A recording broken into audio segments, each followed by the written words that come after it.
नमस्कार दोस्तों। Fiscal responsibilities and budget management acts के पिछले लेक्चर में हमने पढ़ा था कि गवर्नमेंट के ऊपर फिस्कल बोरोइंग्स पे कुछ लिमिट्स इम्प्लीमेंट की जाती है तथा वो उस लिमिट से ज़्यादा की बोरोइंग नहीं कर सकते। तो इससे बचने के लिए गवर्नमेंट एक ऑफ बजट बोरोइंग का मेथड अपनाती है। तो आइए जानते हैं क्या होता है of budget borrowing. Of budget borrowing एक प्रकार के लोन होते हैं जो कि सेंटर या फिर गवर्नमेंट खुद डायरेक्टली नहीं लेती, बल्कि वो किसी अपने अंडर के पब्लिक इंस्टीट्यूशंस को निर्देश देती है कि वे उनके बिहाफ पे लोन ले। तो इस प्रकार के लोन्स गवर्नमेंट के एक्सपेंडिचर को फुलफिल करते हैं, परंतु समस्या ये है कि इस प्रकार के लोन्स पे गवर्नमेंट की लायबिलिटी नहीं होती।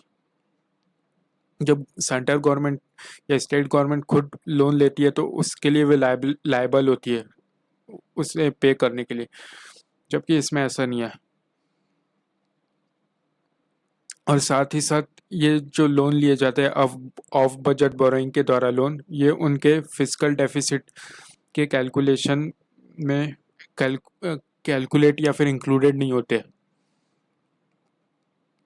तो ये एक तरीके से मदद करता है देश को कि वे अपनी फिजिकल डेफिसिट की लिमिट को के अंतर्गत रह के भी अपने ज़रूरत के एक्सपेंडिचर को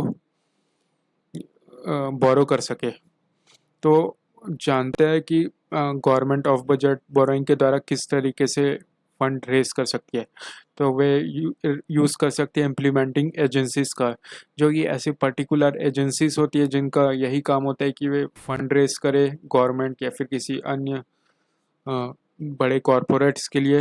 वे ऐसा करती है खुद मार्केट से लोन लेके या फिर वे बॉन्ड्स इशू करती है।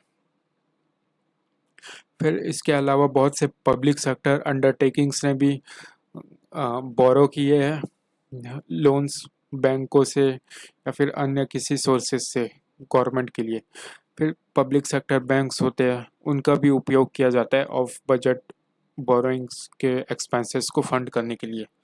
अब जानते हैं कि CAG controller and auditor general of India ने अपनी रिपोर्ट में 2019 में उन्होंने मेंशन किया कि ये इस प्रकार से हम जो फाइनेंस करते हैं अपने एक्सपेंडिचर को, वो पार्लियामेंट के कंट्रोल से बाहर होता है।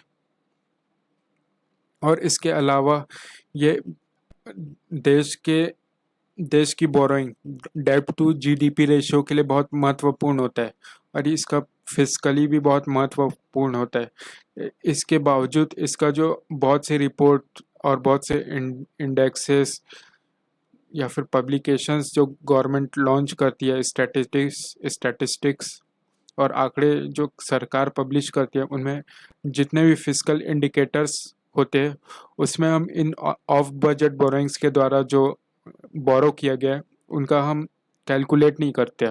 तो ये एक तरीके से एक डिसएडवांटेज भी है और ये एक लूप होल भी है गवर्नमेंट के लिए कि वे चाहे तो इस तरीके से कितना भी ज़्यादा फंड रेज कर लेगी और वो उसका उपयोग अपने इलेक्शन के दौरान ऐसी ऐसी स्कीम निकालेगी जिससे उसके वोट बैंक को फ़ायदा हो। और इस तरीके से ये देश का डेप्थ बढ़ते रहेगा, लेकिन उन गवर्नमेंट को इसकी लायबिलिटी नहीं होगी। और इसका दबाव जो दूसरी एजेंसीज है जैसे पब्लिक सेक्टर बैंक्स, अंडरटेकिंग्स या फिर जो इम्प्लीमेंटिंग एजेंसीज रहती है, इन पर इनका दबाव बढ़ते जाएगा। तो ये था आज का टॉपिक ऑफ बजट बोरिंग। आज के लिए इतना ही, धन्यवाद।